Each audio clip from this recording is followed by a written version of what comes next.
Thank you very much. The next question, once again, the member for Cambridge. Thank you, Speaker. My question is for the Minister of Energy. Last week, the FAO reported that expensive green energy contracts are part of the problem of Ontario's high electricity rates.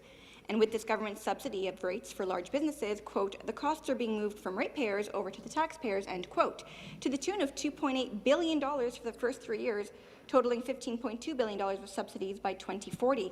Instead of subsidizing big business on the backs of the taxpayer, why won't the government do what is necessary? Defend the taxpayer, use the legal power of this legislature, and terminate those green energy contracts for wind and solar early, saving ratepayers and taxpayers billions in the process. And the Government House Leader. Thank you, Mr. Speaker. The member is quite correct in the former Liberal government's green energy program was implemented in a very disastrous way for the people of the province of Ontario. As the member will know, as she campaigned on the promise that was fulfilled by this government to ensure that the Fair Hydro plan was open and that people could understand the cost of the Fair Hydro plan.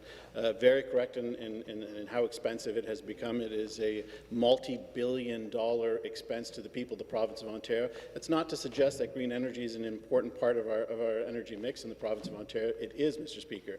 Where the mistake was made was by the previous Liberal government in contracts that we could not afford at a time when we did not need those energy systems put in place, Mr. Speaker. So we will continue to ensure that it is open and that people can see it. We follow the advice of the Auditor General, Speaker, and I am confident in the fact that we continue to keep those rates low for all of the people of the province of Ontario, and that energy will continue to be something that is an important driver of economic activity. Thank you. And then the supplementary question. Despite promising to cut rates by 12%, another promise made, promise broken, this government has been subsidizing, not cutting electricity rates, but only for the largest businesses in the province, not, I might add, for residential, farm, or small business. This government has the power to shut down expensive green energy contracts through legislation and to cut rates, but they choose not to. It is the same legislative power the government has used to tell restaurants how many people they can serve.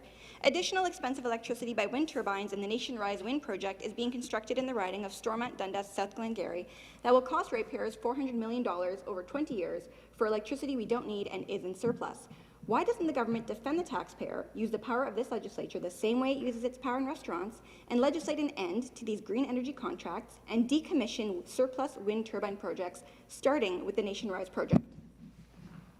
Government House Leader.